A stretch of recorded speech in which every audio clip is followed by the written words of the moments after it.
Hello, ladies and gentlemen, and welcome to the CarGar Show. What you're looking at is my car. You'll probably never see it on the road. I never take it out during the daytime. I never take it out when it's raining. I only take it out at night. Otherwise, I have my own track here and I drive it just around the house. But this car I love so much, it's just not the vehicle to own in California, unfortunately, because it's so populated. I can't really drive it anywhere. Um, Maybe just where I'm living, just because there's a very low population here. But other than that, this really doesn't see the road. But anyway, that's my car, and I'm the CarGar. And I became the CarGar at a young age, I guess you could say. My dad used to teach auto mechanics, and I would help him out inside the garage working on cars. So I got my hands greasy at a very young age. He also taught auto mechanics at a college, and I attended his classes for a while. Um, I've been collecting cars pretty much since I've been 16. I've mainly owned European cars, um, but I've dabbled with a couple domestic cars. I've also worked with an engineer that worked at the prototype division for Pontiac and General Motors. Just about 2 years ago, we created a half scale Cadillac, painted it Ferrari red, all metal, and it did 45 miles per hour. I do work with three teams of mechanics. One team for the easy jobs, um, mainly spark plug changes, doing the brakes, uh, really minor stuff. Really minor stuff. That's just because he's cheap. I have my go-to mechanic, which is for pretty much everything.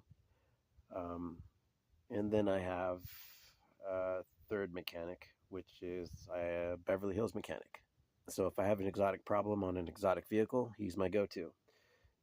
But my main go-to is the mechanic that is kind of like a pit crew. If I got stuck off the side of the road, he arrives with a couple other people, and they all jack up the car and they get the problem solved really quick. They're pretty awesome.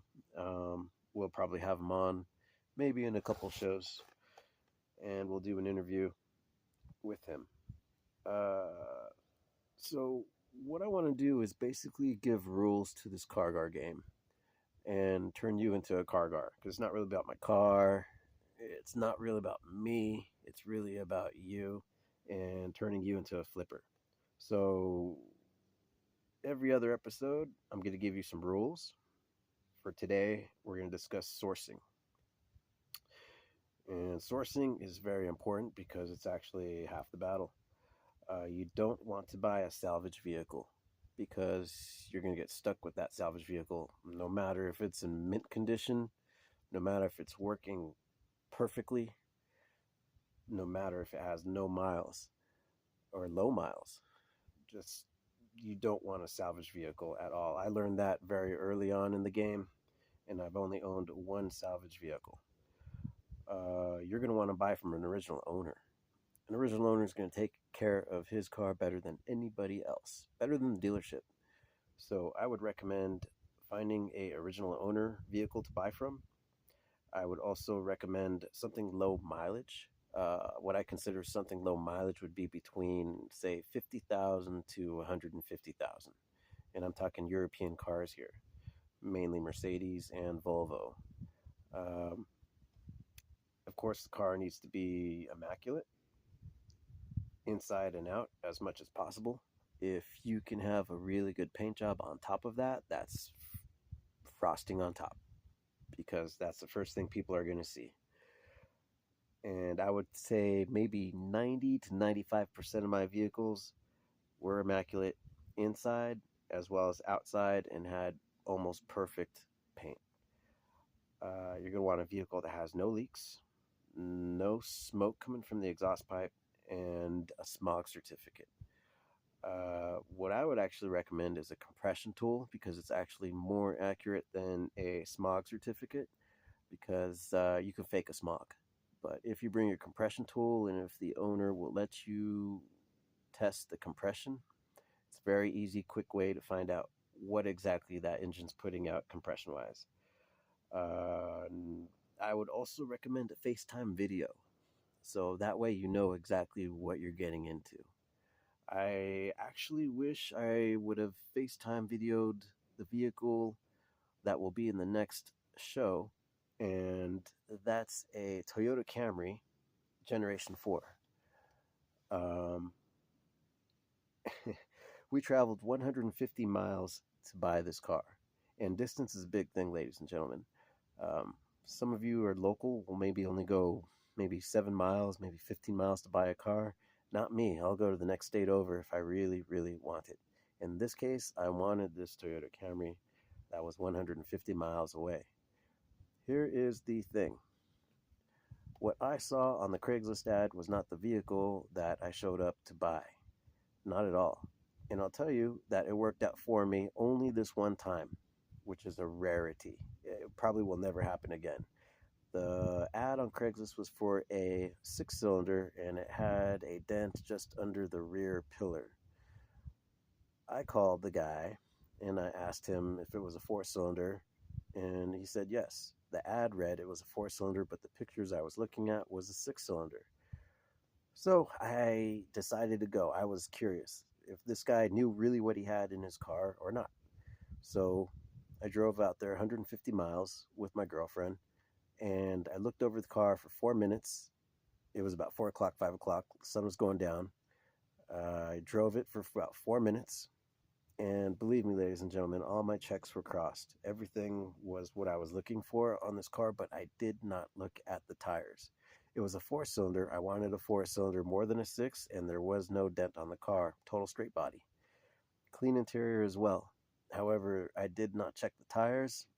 On the way back, I blew the front driver's left tire, and I was on the shoulder with my girlfriend behind me. This was dangerous because we had a concrete barrier right in front of us, and this was a really dark spot on the freeway, and we could have got hit and just gone straight into that concrete barrier. Not too much room to pull over.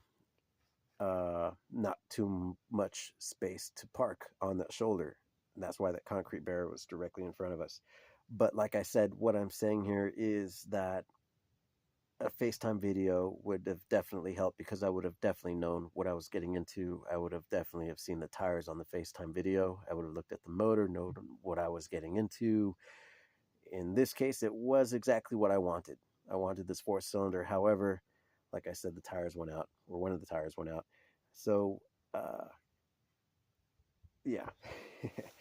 So, ladies and gentlemen, this is going to be a very good ride coming into the near future. The next episode will be about a Toyota Camry.